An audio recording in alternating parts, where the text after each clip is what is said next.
నెలలు నిండకుండానే test tube బేబీని శస్త్రచికిత్స ద్వారా విజయవంతంగా బయటకు తీశారు. కేవలం 600 గ్రాముల బరువు మాత్రమే ఉన్న పసికందును విజయవాడ వైద్యులు ప్రాణాలతో కాపాడారు. బాపులపాడు మండలం ఉమామహేశ్వరపురానికి చెందిన డోకల మాధవి 19 ఏళ్ల తర్వాత టెస్ట్ ట్యూబ్ ద్వారా గర్భం ధరించింది. ఆమెకు మూత్రపిండాల సంబంధిత సమస్య ఉండటం వల్ల ప్రసవం చేస్తే ప్రాణాపాయం ఉంటుందని వైద్యులు నిర్ధారించారు. అందుకే 24 వారాల్లో శస్త్రచికిత్స ద్వారా బిడ్డను బయటకు తీశారు. నెలలు నిండకుండా పుట్టిన చిన్నారి ఎంతో ఆరోగ్యంగా ఉందని వైద్యులు తెలిపారు. అంటే మదర్కి కనుక 7వ నెల పూర్తవకుండా పుడితే సర్వైవల్ అవ్వటం అనేది వెరీ రేర్. వీళ్ళకి 19 ఇయర్స్ తర్వాత టెస్ట్ ట్యూబ్ బేబీ 26 వీక్స్లో డెలివరీ చేయాల్సి వచ్చింది.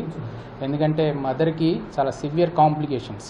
డెలివరీ అప్పుడు బేబీ 720 గ్రామ్స్ 26 వీక్స్లో పుట్టిన survival very rare. Our good equipment and our nursing staff ఎఫర్ట్స్తో ఇన్ఫ్రాస్ట్రక్చర్తో ఈ బేబీని సర్వైవ్ చేయగలిగాం.